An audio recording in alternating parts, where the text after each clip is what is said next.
Hello, good morning दोस्तों। आप जहाँ भी होंगे अच्छे होंगे, मस्त होंगे। आप लोग के लिए मैं फिर एक वीडियो लेके आया हूँ। आसियान। आसियान क्या है? इसके पहले हमने जाना यूरोपीय संघ के बारे में। आज आसियान के बारे में जानेंगे। आखिर में आसियान एक संगठन है, इसका उद्देश्य क्या है, आइए लेके चलते हैं। तो आप लोग कहीं ना कहीं ध्यानपूर्वक सुनिएगा, तभी समझ में आएगा। ASEAN.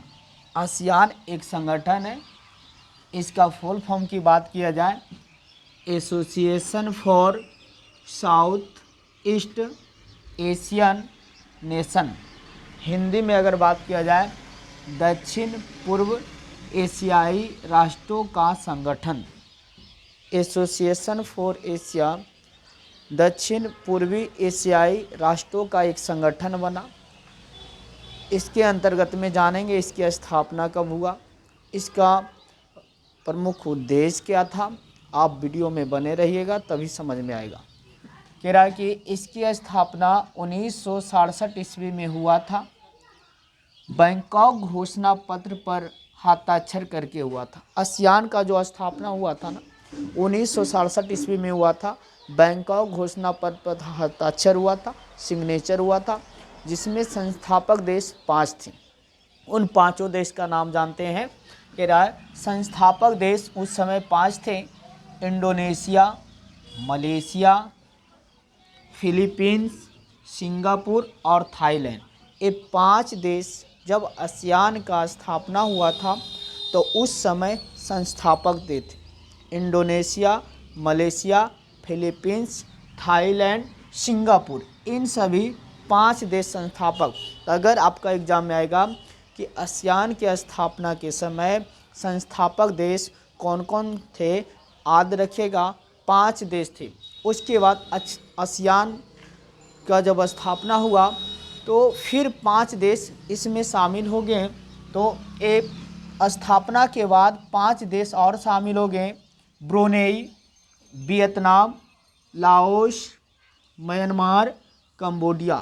Brunei, Vietnam, Laos, Myanmar, Cambodia, ये 5 देश जब स्थापना हुआ था तो उसके बाद शामिल हुए थे। आज बात किया जाए, वर्तमान में 10 देश आसियान में शामिल है। और आसियान का जो शैली है, कार्य करने की शैली है, बहुत अच्छा है। कहीं ना कहीं विश्व राजनीति के अंतर्गत में आसियान का सबसे बड़ी भूमिका है। जब देखा कि अमेरिका का जब वर्चस्व था, दादागिरी था, तो कहीं ना कहीं यूरोपीय संघ बना। उसके बाद आसियान की स्थापना हुआ। तो आइए लेके चलते हैं आगे। कह रहा वर्तमान में 10 देश शामिल हैं, याद रखिएगा 10 देश। आसियान का अगर आपसे मुख्यालय पूछेगा तो यहाँ बताना मैं भूल गया, आसियान का मुख्यालय जकार्ता में है और जो इंडोनेशिया में पड़ता है। तो आसियान का मुख्यालय कई बार एग्जाम में पूछा गया, जो इंडोनेशिया में पड़ता है। आसियान में टोटल 10 देश शामिल है, याद रखिएगा, कई बार एग्जाम में पूछा जाता है। उसके बाद आसियान ने अपना खुद का झंडा बना लिया। इसने अपना खुद का झंडा बना लिया आसियान।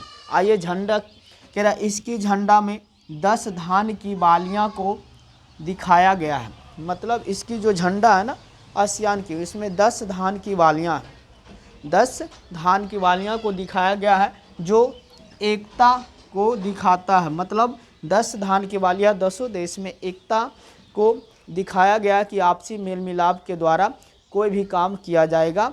कोई भी अगर बात होगी तो सहमति से होगी, अगर कोई भी विवाद भी होगा तो उसको सहमति के द्वारा हम आपस में मिलजुल कर लेंगे।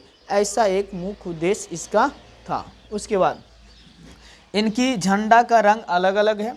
कह रहा नीला रंग का जो कलर है वो शांति का प्रतीक, जो आसियान के झंडे का जो रंग नीला है वो शांति का प्रतीक है। उसके बाद बात किया जाए, लाल रंग का जो है साहस और गतिशीलता को दर्शाता है कि अगर जीवन में आप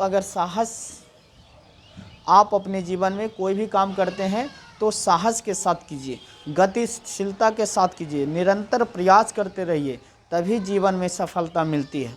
उसके बाद सफ़ेद जो है शुद्धता को दिखाता है। जीवन में सबसे बड़ी चीज़ है, कोई भी काम कीजिए तो कहीं ना कहीं शुद्धता से कीजिए। झूठी फरेब चीज़ या तो गलत चीज़ों में आप ना जाइए। कोई भी काम करना है तो शुद्धता से करना है, या पढ़ाई ही करना है तो शुद्धता से, 1 ही घंटा करना है लेकिन मन से दिल से करना है। उसके बाद बात किया जाए, पीला जो है समृद्धि का प्रतीक है। मतलब आसियान के अंतर्गत में जितना भी 10 देश शामिल थे, क्या सभी देशों के अंतर्गत में समृद्धि मतलब विकास हो रही कि नहीं, क्या खुशहाल देश है, क्या अर्थव्यवस्था में सुधार हुआ कि नहीं। तो ये था आसियान के बारे में। अभी हमने जाना आसियान की स्थापना। आसियान में जब स्थापना हुआ था तो बैंकॉक घोषणा पत्र पर 5 संस्थापक देश ने अपना हस्ताक्षर किए थे, तब जाके आसियान की स्थापना 1967 ईस्वी में हुआ था। मुख्यालय की बात पूछेगा तो जकार्ता जो इंडोनेशिया में है। आज वर्तमान में लगभग में 10 देश आसियान में शामिल है, लेकिन भारत अभी आसियान का इसका सदस्य नहीं है। बात किया जाए आसियान के झंडे के बारे में जाने, जिसके बीच में 10 धान की बालियां हैं और आसियान के झंडा अलग अलग रंग में है। नीला तो सब आपको बता दिए, नीला शांति का प्रतीक है, लाल साहस और गतिशीलता को दर्शाता है, सफ़ेद शुद्धता को दिखाता है और पीला समृद्धि को दिखाता है। दोस्तों तो कहीं ना कहीं अगर वीडियो देखने के बाद आपको अच्छा लगता है तो आप ज़रूर राय दीजिए, कमेंट कीजिए और हमारी चैनल को सब्सक्राइब कीजिए सिग्मा कोचिंग सेंटर के नाम से MK पांडे। कहीं तो आज का वीडियो यहीं तक। आप जहां भी उम्मीद करते हैं आप मस्त रहिए, ठीक है। बाकी जय हिंद हमारी तरफ से।